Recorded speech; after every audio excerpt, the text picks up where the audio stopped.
여러분 안녕하세요. 오늘 4시 라이브 시작하겠습니다. 이번 시간에는요, 사시 소아안과 그리고 신경안과 분야의 권위자 임기환 교수님 모시고 정말 특별한 라이브를 준비했는데요. 먼저 교수님 모시고 인사 나누고 제가 또 소개 도와드리도록 하겠습니다. 교수님 네, 안녕하세요. 안녕하세요. 아유, 귀한 걸음 해주셔서 너무 예. 감사드립니다. 저희 비욘디에 처음 이렇게 자리해 주셨는데 시청자분들께 인사 좀 부탁드려도 될까요? 네. 대한민국 최고의 의학 유튜브 방송이라고 해야 되나요? 예, 비욘디에서 이렇게 초대해 주셔서 감사합니다. 아유, 너무 감사합니다, 교수님. 이미 뭐 다양한 매체에서 이제 명의, 뭐 권위자, 이 분야의 권위자로 많이 소개가 좀 되셨는데, 제가 덧붙여서 간략히 좀 소개 도와드리도록 하겠습니다. 교수님께서는요, 1988년 서울대학교 의과대학을 졸업하시고, 1996년부터 이화여자대학교 의과대학 교수로 재직을 하셨습니다. 그리고 대외적으로는 한국사시소아안과학회 회장을 역임하시기도 하셨는데요.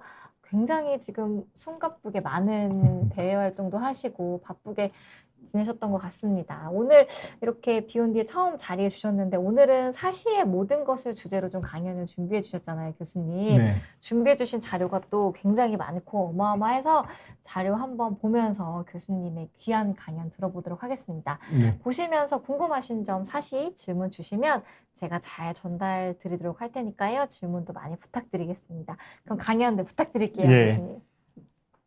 예, 안녕하세요. 오늘은 사시의 모든 것이라는 제목이 조금 거창하긴 하지만 사시의 전반적인 것들을 살펴보는 그런 시간을 가져보도록 하겠습니다. 사실은 두 눈이 딴 데 보는 건데요. 사실을 이해하기 위해서 우리가 본다는 것과 눈의 움직임에 대해서 조금 이해할 필요가 있습니다.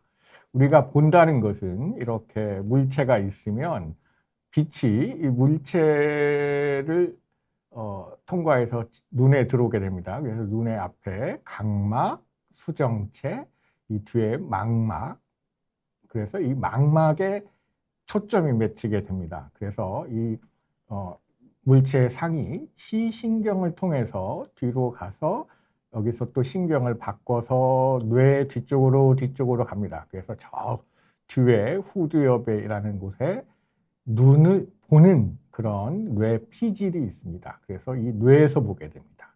그래서 실제로 우리가 상식적으로 알아두면 이 과정에 어느 하나라도 100% 망가지면, 예를 들어서 여기 각막이 100% 망가져서 빛이 전혀 들어가지 않는다. 망막이 다 망가져서 전혀 빛을 감지하지 못한다. 시신경이 전혀 전달을 못한다. 혹은 이 눈은 다 괜찮은데 시피질이 완전히 망가졌다. 어느 하나만 생겨도 잘 보지 못하게 되는 그런 일이 생기는 것입니다. 이것은 좀 전에 설명드린 망막을 앞에서 찍은 사진인데요. 우리가 망막을 이렇게 사진을 찍어보면 이렇게 시신경의 유두라고 하는데 시신경이 보이고 혈관들이 동맥, 정맥들이 보이고 여기 좀 오목하게 보이죠? 이게 황반인데 우리가 물체를 볼 때는 이 황반으로 보는 겁니다. 주시하는 물체가 황반의 상하 좌우가 뒤바뀌어서 맺히게 되는 거죠. 많이 또 아시는 그 열련 관련 황반 변성이라는 노인에서 많이 생기는 병이 하필이면 이 황반에 생겨서 시력이 많이 떨어지게 되는 겁니다. 그래서 황반으로 본다. 이렇게 좀 쉽게 이해하시면 되겠습니다. 다음에 눈은 어떻게 움직이는가 하는 것인데요.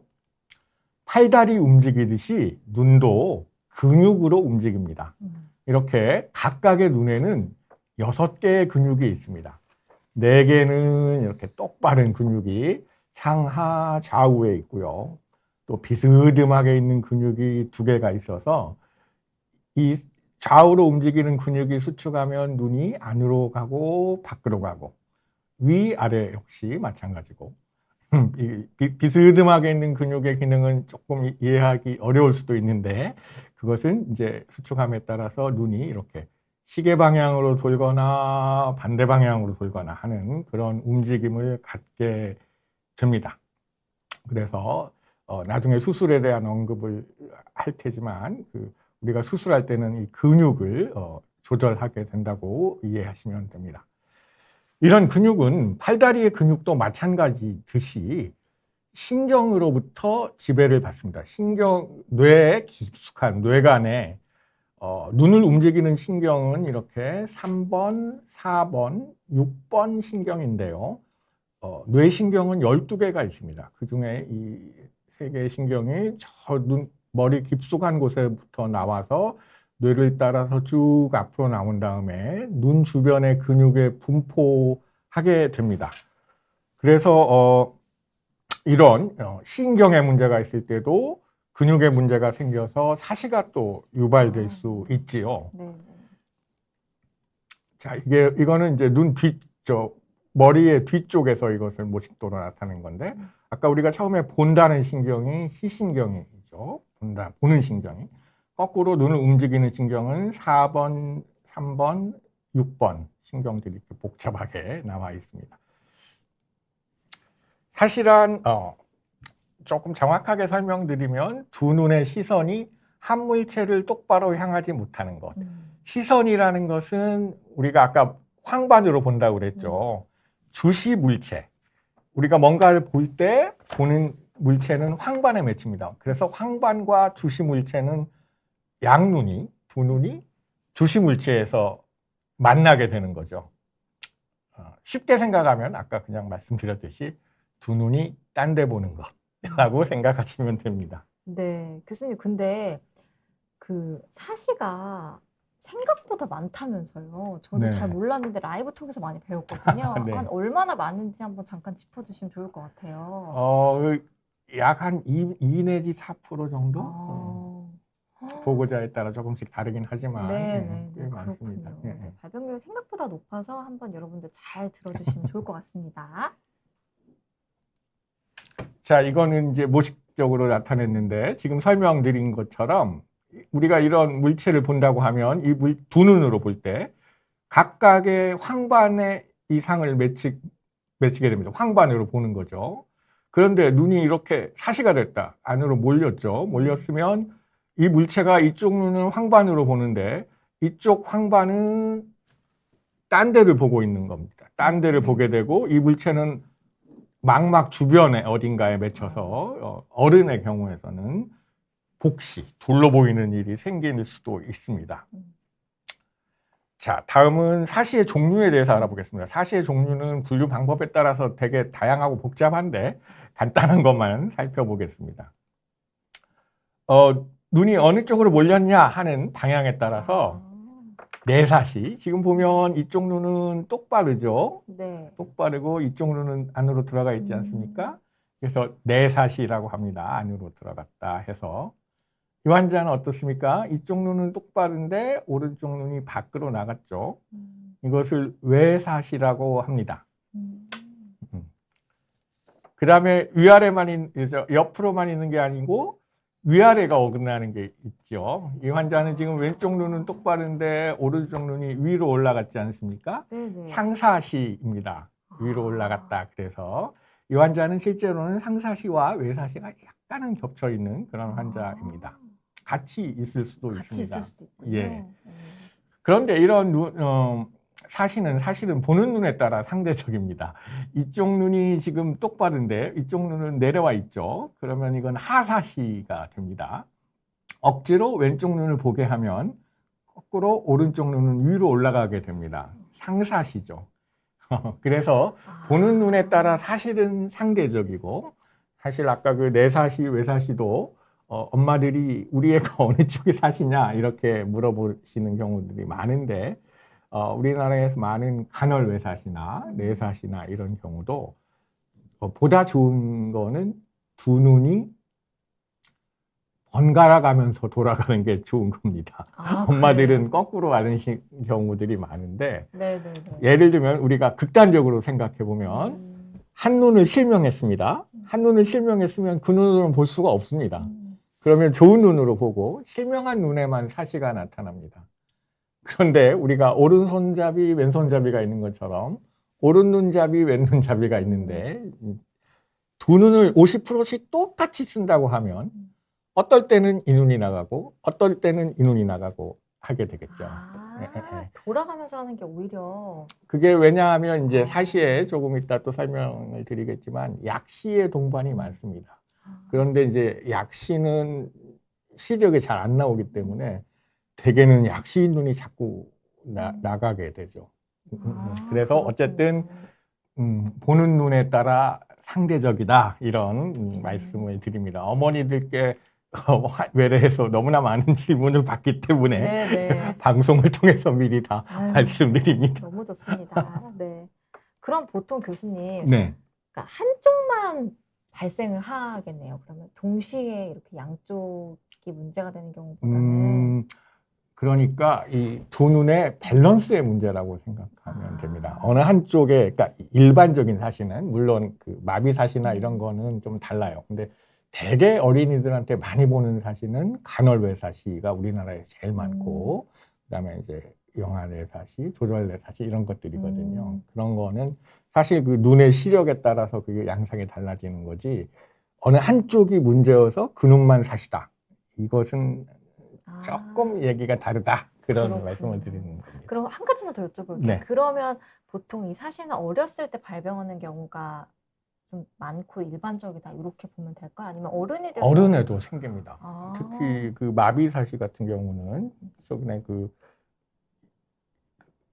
수명이 늘어남에 따라서 어른에서도 많이 있습니다. 복시가 있고. 그런데 이제 어린이에서는 아까 말씀드린 그 약시처럼 소아과 선생님들이 늘 말씀하시지만 어린이는 어른의 축소판이 아닙니다.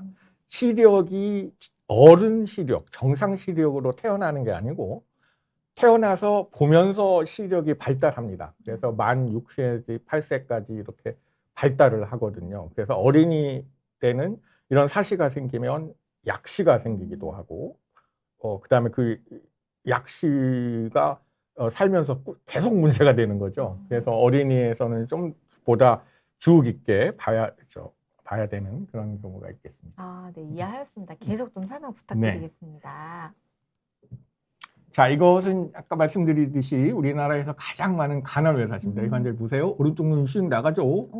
네네. 왼쪽 눈 보고 있습니다. 지금 네, 들어옵니다. 깜빡깜빡하고 또 나가죠. 금방 들어오죠. 들어오면서 깜빡거리기도 하고. 이게 간헐외 사시입니다. 우리나라에 가장 많아요. 진짜 딱 보면은 바로 구별이 되네요. 일반인들이 봐도 딱 바로. 네네. 네. 예민하게 보시면 알 수 있습니다. 그래서 똑바를 때가 많고, 똑바를 때가 많은데 이제 졸리거나 피곤하거나 그러면 나가는 일이 좀 많고, 컨트롤이 잘 되다가도 이제 그럴 때는 컨트롤이 안 돼서 나가 있는 상태로 있기도 하고, 그런 경우가 간헐외사시가 되겠습니다. 자, 이 간헐외사시는 지금 설명드린 것처럼 거의 표시가 나지 않는 외사위, 두 눈으로 볼 때는 잘 표시가 안 나는 외사위부터 가장 극단적인 것은 항상 나가 있고 똑바라지는 경우가 없는, 그거를 그냥 용어상으로는 항상 외사시라고 합니다. 그 사이에 어디쯤인가 있는 게 간헐외사시라고 이해를 하시면 됩니다. 그래서 만약 극단적으로 심해지면 이런 간헐외사시 형태를 지나서 항상 밖에 나가 있어 버리게 되는 거죠. 사시가 약간 진행하는 경우들이 있거든요. 그래서 실제로는 우리가 간헐외사시라고 진단명은 붙어도 실제 상태는 굉장히 이 양극단 사이에 굉장히 많은 스펙트럼을 가진다. 이렇게 이해하시면 좋습니다. 네.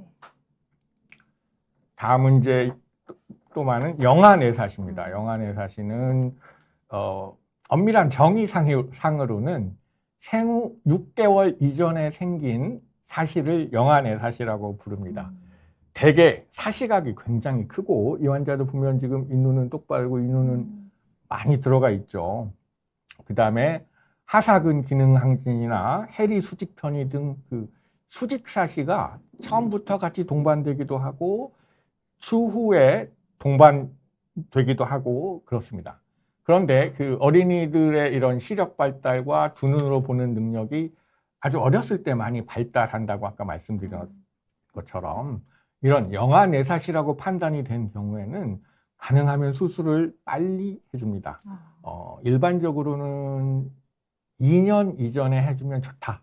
그리고 보고자에 따라서는 1년 이내에 하면 더 좋다. 6개월 이전에 하면 더 좋다. 그런데 실제로 제가 외래에서 환자를 보면 6개월 이전에 수술하는 것은 생각보다 쉽지 않습니다. 병원에 오는 시기가 약간 늦어지고 그다음에 한 번 보고 딱 수술을 하진 않거든요. 보통은. 그래서 어쨌든 미루지 않고 수술을 한다. 이렇게 말씀드립니다. 이거는 그러니까 부모님들께서도 이거는 좀 빨리 수술이 필요한 경우니까 이건 네. 좀 빠른 캐치가 진짜 필요한 경우겠어요. 네, 그렇습니다. 네네. 그래서 가능하면 이런 병이 의심될 때는 이런 사시 전문가하고 상담을 하시는 게 좋습니다.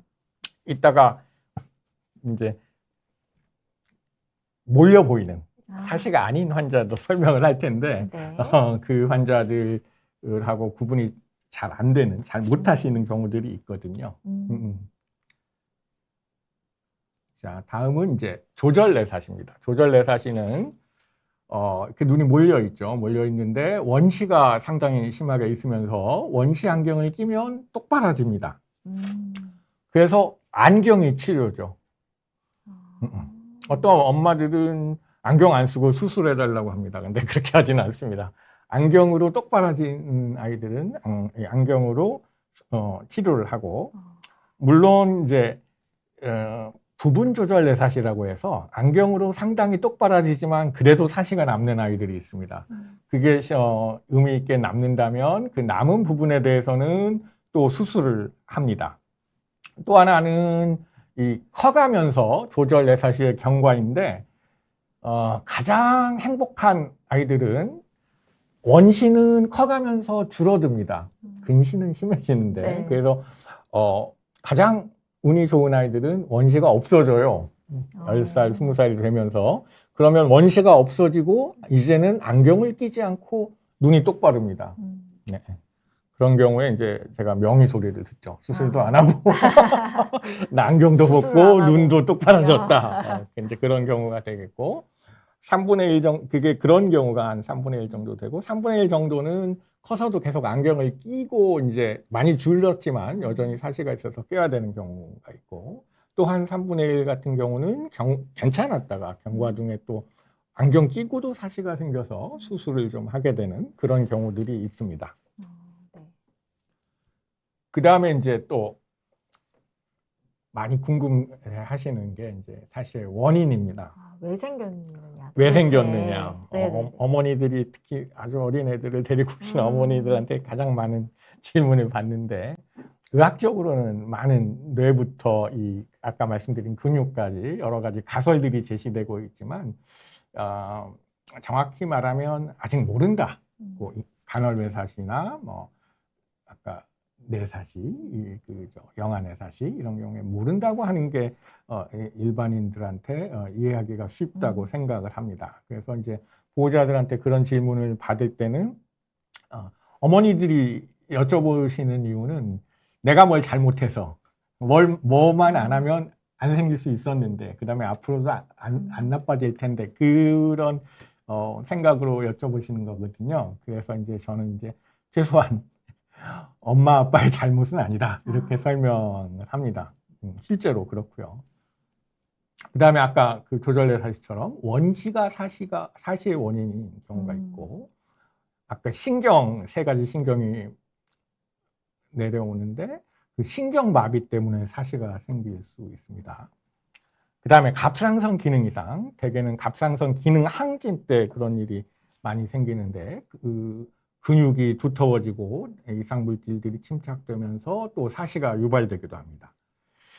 또 근무력증이라는 병이 있는데 이것은 아까 신경과 근육을 연결하는 그 부위에 그 물질들의 이상이 생겨서 또 사시가 유발되기도 합니다. 근무력증은 사실은 눈의 근육만이 아니고 전신 근육에 생길 수 있는 것인데 눈에 있는 근육에 주로 침범하는 경우들이 있습니다.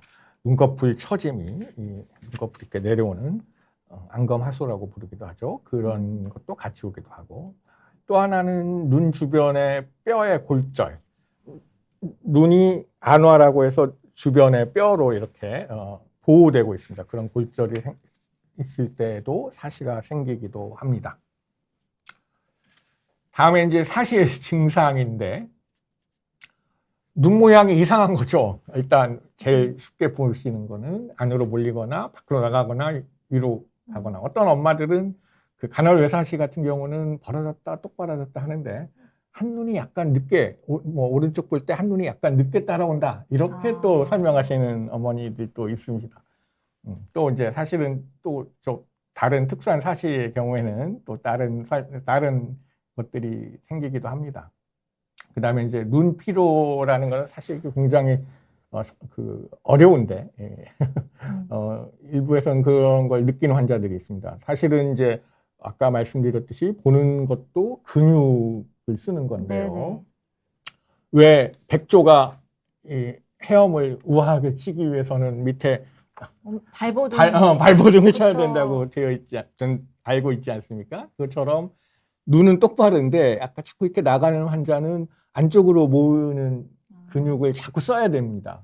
그러니까 겉으로는 안 보이지만 실제로는 근육을 많이 쓰고 있는 셈이죠. 그래서 눈 피로를 느끼기도 하고, 그 다음에 너무나 중요한 그 어린이에 특히는 약시입니다. 약시. 예. 시력 발달이 안 되는 걸 눈이 두 개이기 때문에 보호자가, 엄마 아빠가 잘 주의를 기울이지 않으면 시력이 나쁜지 모르고 지내는 경우도 많습니다. 그 다음에 복시, 이게 어른하고 어린이하고 약간 다른데 어린이에서도 복시를 느끼는 환자도 있지만 어른에서 사시가 생기면 둘로 보이는 일이 잘 생깁니다.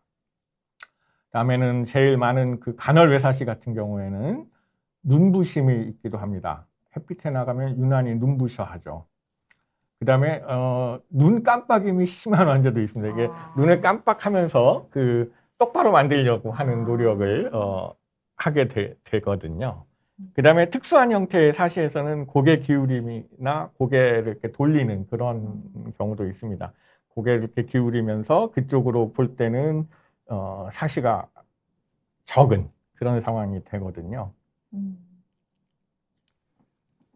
그 다음에 이제 사시 진단입니다. 사시 진단은, 이것은 이제 제가 사실은 이거는 제 스마트폰으로 직접 찍은 사진인데 수술 전의 사진입니다. 이 수술 후의 사진이고, 근데 여기 수술 전에 보면 눈이 약간 안으로 몰려 있죠. 네. 이쪽은 한가운데 불빛이 맺히는데 이쪽은 바깥쪽에 맺히니까 안으로 들어가 있는 거죠. 거의 똑바르게 이제 됐습니다. 이건 아까 제가 사실 그 원리에 대해서 말씀드린 것처럼 일단 불빛을 보게 하면서 찍어야 됩니다. 한 타겟을 불빛을 보게 하면서 찍고 프레쉬가 터지게. 그래야지 이 빛 반사가 나와요. 그래서 그 빛 반사가 같은지 이제 그렇게 할 수도 있습니다. 실제로 이제 저희가 어린이들을 검사할 때 그런 방식으로 검사를 합니다.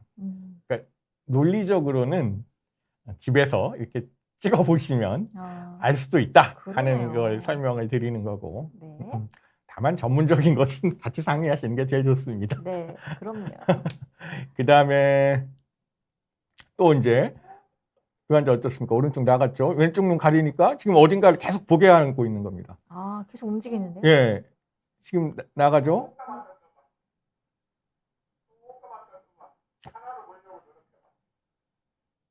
똑바라졌죠? 자, 다시 봅시다. 오른쪽 나갔고 가리니까 이제 이쪽 눈 똑바라지고 이쪽은 똑바라지고. 예, 네. 이게 지금 간헐외사시입니다. 아까 보였던 환자들하고 똑같은. 지금 꼭 감았다라고 하면서 이제 두 눈으로 같이 보는 거를 유도해 보고 있는데, 이 환자의 경우는 똑바로 잘 안 되죠. 그러니까 똑같은 간헐외사시더라도 아까 보여드렸던 그 환자에 비해서 컨트롤이 잘 안 되는 그런 형태의 상황이 되겠습니다. 그래서 간헐외사시는 실제로는 굉장히 다양한 스펙트럼을 가진다. 그 다음엔 사시의 치료입니다. 치료는 이제 첫째는 제가 그냥 쉽게 안경이라고 써놨는데요. 1번이 안경. 네. 실제로는 굴절 이상의 교정입니다. 근시, 원시, 난시 이런 게 있어서 시력이 나쁠 때는 시력이 잘 나오게 그렇게 교정을 합니다. 이 환자의 경우에는 안경만 쓰고 똑바른 조절내사시의 경우인데 꼭 이런 경우가 아니더라도 간헐외사시도 안경이 필요한 상황이라면 안경을 쓰는 게 좋습니다. 제가 보호자들한테 설명할 때 두 눈이 잘 물체를 따라가야 되는데 시력이 좋아야지 잘 따라다니겠죠. 그래서 잘 발달된 레이더가 추적하듯이 시력이 좋아야지 잘 발달된 레이더처럼 따라다닙니다. 그래서 안경을 꼭 써야 됩니다. 이렇게 설명을 드립니다. 그래서 안경이 필요한 경우에 모두 다 안경을 써야 되는 건 아닙니다. 안경 굴절 이상이 심해서 안경을 써야 되는 경우는 꼭 써야 된다. 여러분들이 잘 아는 사람이죠. 이분의 그 안경을 보면 여기 지금 빛이 막 이렇게 여러 개가 보이지 않습니까? 네, 여러 개 보이네요. 예, 이게 프리즘입니다. 셀로판지 같이 생긴 그 정확한 용어로는 프레넬 프리즘이라고 하는데 그것을 이쪽 눈에 붙인 겁니다. 그래서 프리즘을 통과하면 빛이 약간 꺾이게 되어 있거든요. 지금 위에다 붙인 거예요? 안경 위에 붙인 거죠. 예. 그래서 이쪽만 약간 이상하게 보이는 겁니다. 그렇군요. 그래서 이게 이제 그 어른에서 이 사시가 갑자기 생긴 경우에는 복시를 느끼는 경우가 있어서 그 사시의 크기가 크지 않고 조절이 저렇게 프리즘으로 조절될 때는 프리즘으로 이렇게 끼게 됩니다. 그래서 아주 유명한 사람이 이제 이렇게 쳐보면 구글에 쳐보면 이미지가 나옵니다. 그러니까 딱 그냥 일반으로 봐도 지금 뭐 하얀 것들이 보이긴 합니다. 네, 그래서 이제 보호자들이 이제 환자들이 그 신뢰를 가질 수 있도록 구글 링크 해가지고 보여드리면 여기 이렇게 유명하신 네네 분은 이런 걸 하게 됩니다. 이렇게 설명을 드립니다. 네. 그 다음에는 이제 수술을 하게 됩니다. 심할 때는 수술을 하게 되죠. 이게 이제 수술 장면을 캡처한 건데요. 아까 말씀드린 이 근육을 당기기도 하고 그거를 이제 절제술이라고 합니다. 그럼 근육이 세지고 힘이 세지고 그 다음에 이 근육을 뒤로 갖다 밉니다. 후전술이라고 하는데 그러면 근육이 약화되죠. 그렇게 해서 일반적으로 그렇게 해서 이 두 가지를 동시에 양쪽 근육에 해서 하는 그런 수술을 일반적으로 하게 됩니다. 약간씩 그 변형의 수술들은 있고요. 그 다음에 이러한 치료들은 아까 안경을 말씀드렸는데 수술을 하면 그럼 안경을 벗느냐? 그렇지는 않습니다. 아까 지금 메커니즘이 다르죠. 수술의 메커니즘과 안경은 망막에 초점이 정확하게 맞춰주기 위해서 쓰는 거니까 같이 가야 됩니다. 그렇군요. 이거는 약간 근육의 힘을 조절하기 위한 거니까 둘 다 그렇죠. 필요한 경우가 있을 수 있다는 거죠? 예, 그래서 수술을 하면 안경을 벗나요? 하는 질문도 꽤 많이 받는데 별개입니다. 그래서 원래 안경을 쓰던 애들은 수술 후에 계속 쓰도록 합니다. 그 다음에 이제 사실 너무나 잘 동반되는 약시입니다. 그러니까 이 정이상은 이렇게 안저 이상이 없으면서 안경으로 정상 시력으로 교정되지 않는 경우 이렇게 말씀드리지만 쉽게 생각하면 무슨 짓을 해도 정상 시력이 안 나오는 상태라고 이해하시면 됩니다. 안경을 많이 엄마들이 생각하는 게 잘 안 보이면 안경을 쓰죠. 근데 안경을 써도 잘 안 보이는 게 약시인 겁니다. 그 약시의 치료는 이런 사시가 원인일 수도 있고 실은 이제 선천 백내장이나 유아 백내장 또 아까 말씀드린 눈꺼풀 처짐 이런 식으로 아이들 시력이 어른 시력으로 발달을 해야 되는데 어떤 원인으로 보는 능력이 떨어져 있으면 시력 발달이 안 되는 겁니다. 그래서 이런 원인이 있으면 원인 치료를 하고 굴절 이상 이것도 안경 쉽게 말씀드리면 안경이 필요하면 쓰면 된다. 고 이해를 하시면 되고 그 다음에 이제 좋은 눈을 가립니다. 굉장히 무식해 보이지만 좋은 눈을 가려서 그 나쁜 눈을 좀 더 많이 쓰면서 아까 발달된다고 말씀드렸죠. 약간 훈련을 시키는 건가요? 특별히 뭐 다른 훈련을 더 하는 건 아니고 가리고 사실은 이제 저는 음. 그 보호자들께 설명드릴 때는 가리고 자지 말고 가리고 눈을 많이 써라. 독서를 하든지 뭐 TV 뭐 뭘 하든지 네네네. 눈을 많이 써야지 되겠습니다. 네네.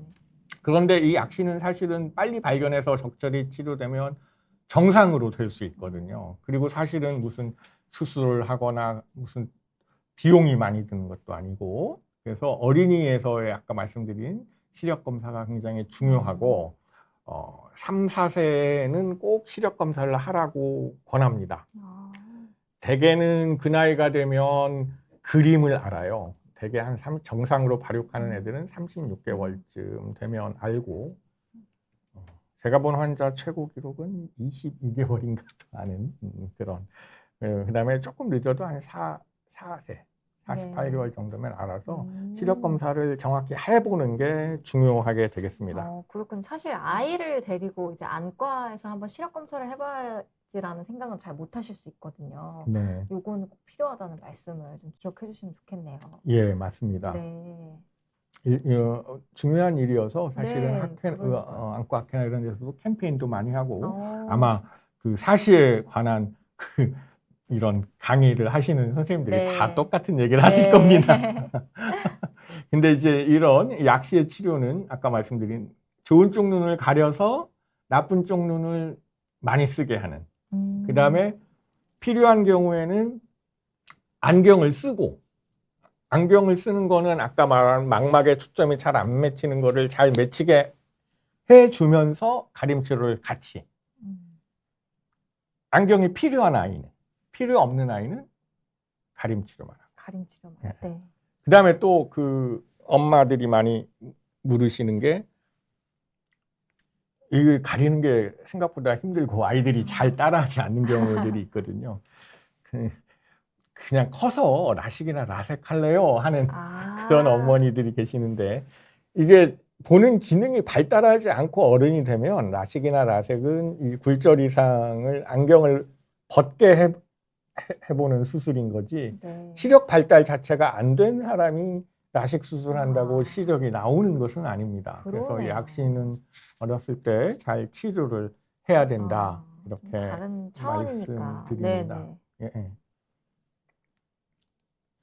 자, 이 환자를 볼까요? 이 환자는 성인 분이시네요. 네, 29세 어른인데 남성분이신데. 약간 오른쪽 눈이 덜 들어가죠. 네네. 왼쪽 눈은 잘 들어가는데 위쪽으로는 약간 덜 올라가는데 아주 심하진 않습니다.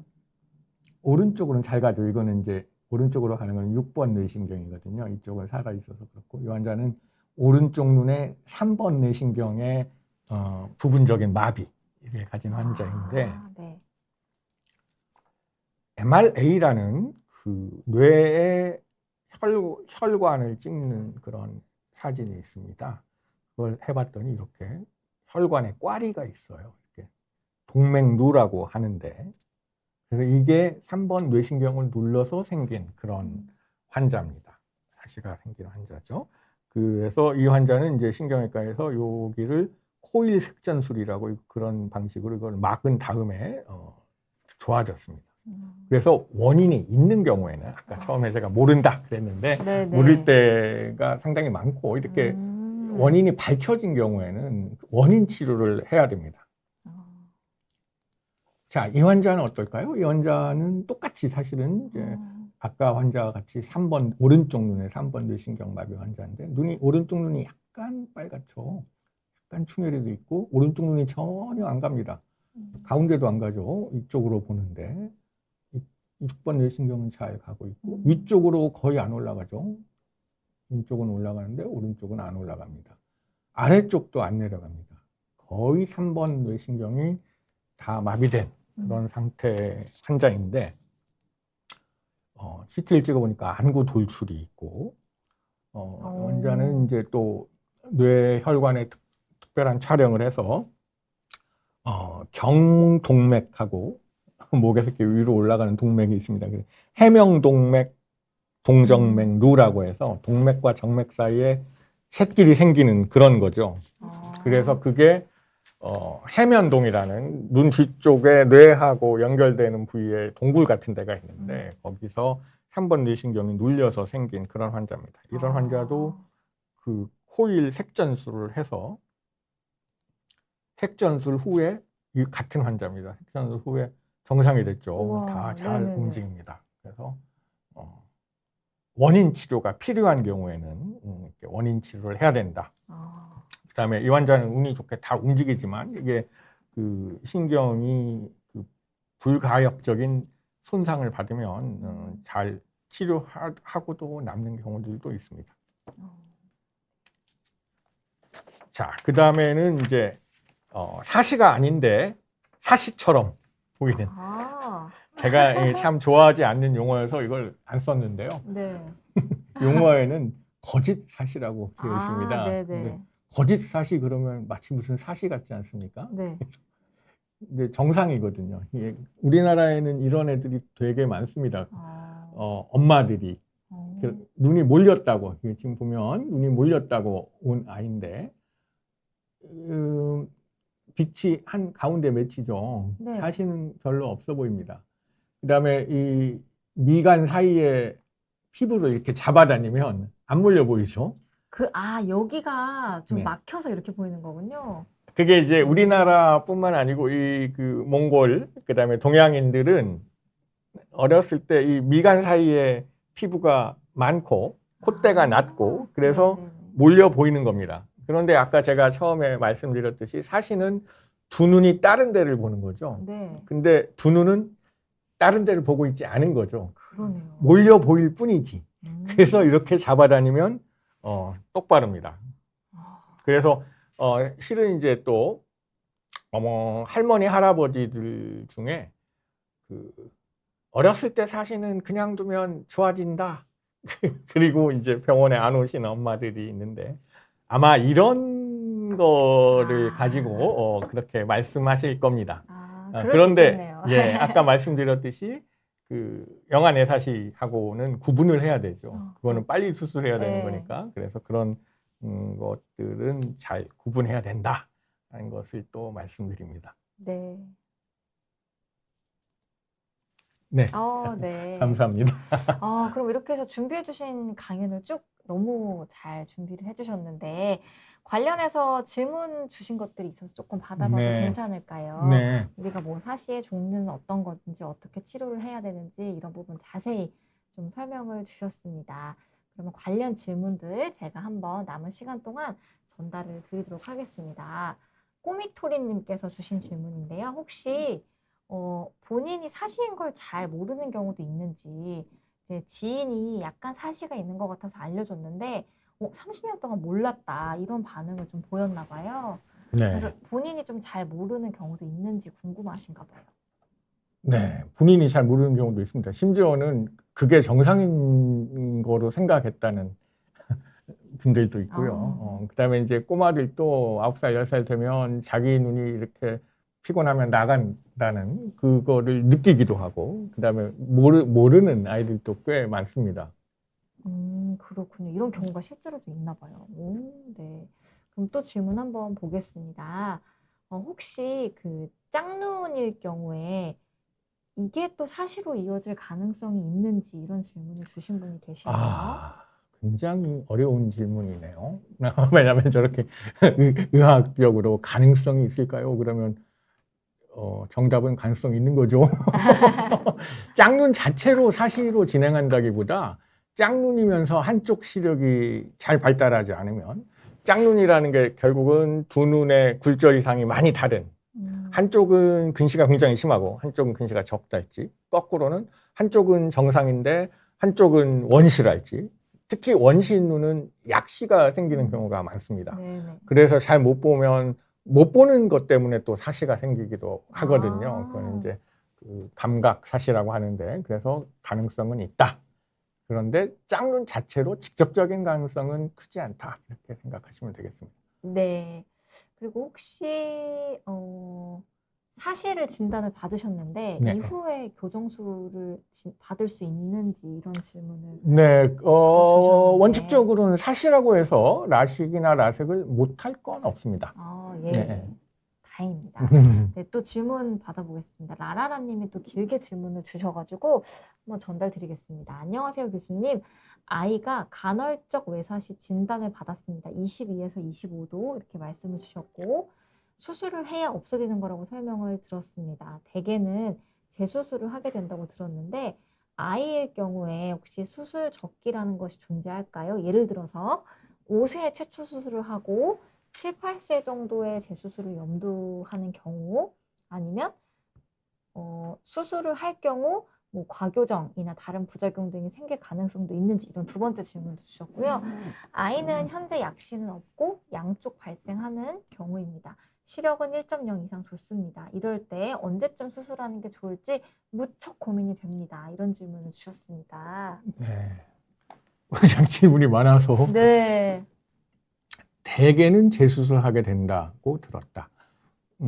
사시가 사실은 이제 수술하고도 재발하는 경우가 많습니다. 예. 특히 그 간헐외사시의 경우에는 또 영안외사시에서도 평생 한 두세 번 어떤 통계에 의하면 2.7회 뭐 이렇게 말하는 사람들도 있는데 네. 어쨌든 그 항상 똑같은 상황으로만 있는 게 아니기 때문에 그런 경우들이 있습니다.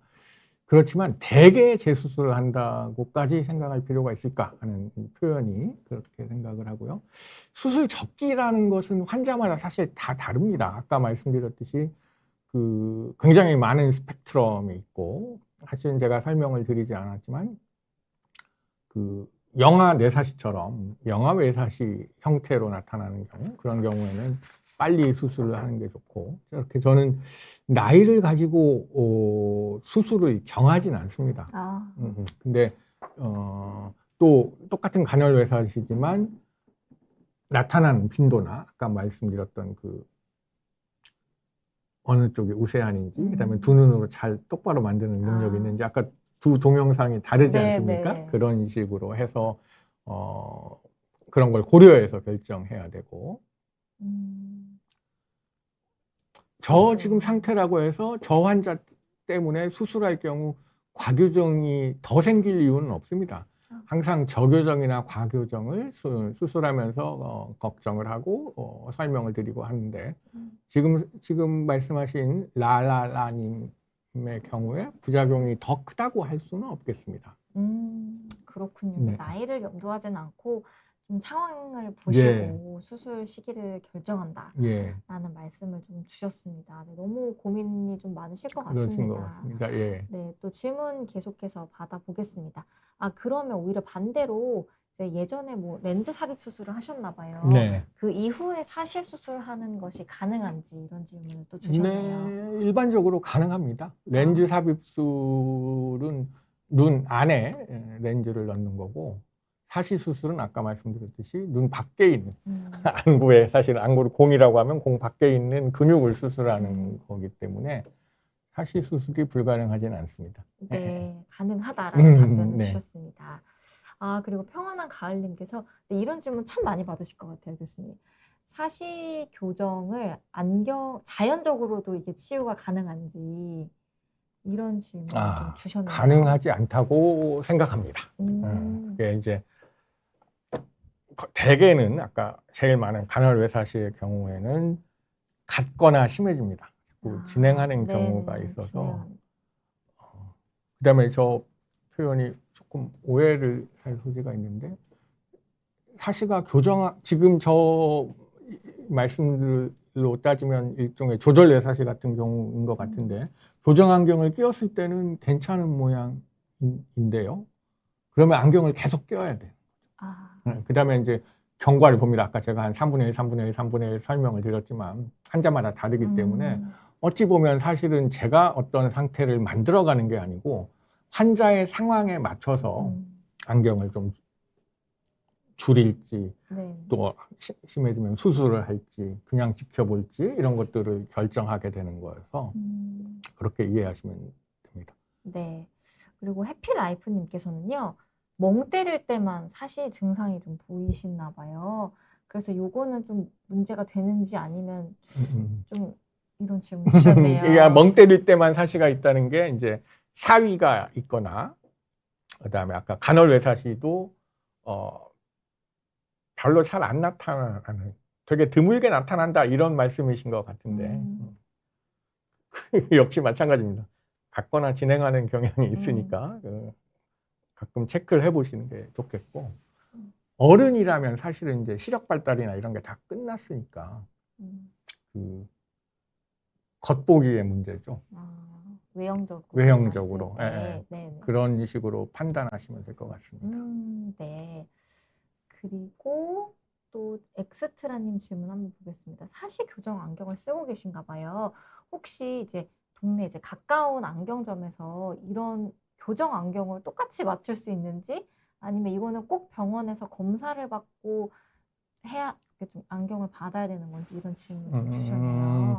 저에게 다니는 환자들은 제가 그 안경 처방을 하고 그렇게 하도록 합니다. 그게 약간씩 다르고 뭐 안경점에서도 잘 할 거라고 생각을 하지만 실제로 이제 아까 그 내사시의 경우에는 원시를 가능하면 전교정한다고 우리가 표현을 하는데, 가능하면 원시를 있는 대로, 그다음에 이제 숨어 있는 원시가 있고, 또 그런 경우에는 그 조절 마비제라는 안약을 넣고 눈동자가 커지는 그런 안약을 넣고 자세하게 검사를 한 다음에 처방을 하기도 하고, 근시의 경우에는 오히려 또 그 간헐 외사시의 경우에는 근시는 또 가능하면 많이 교정해 주려고 노력하고, 그런 것들이 있어서 병원에서 같이 상담을 하시는 게 조금 더 유리하지 않을까 이렇게 생각합니다. 예. 네.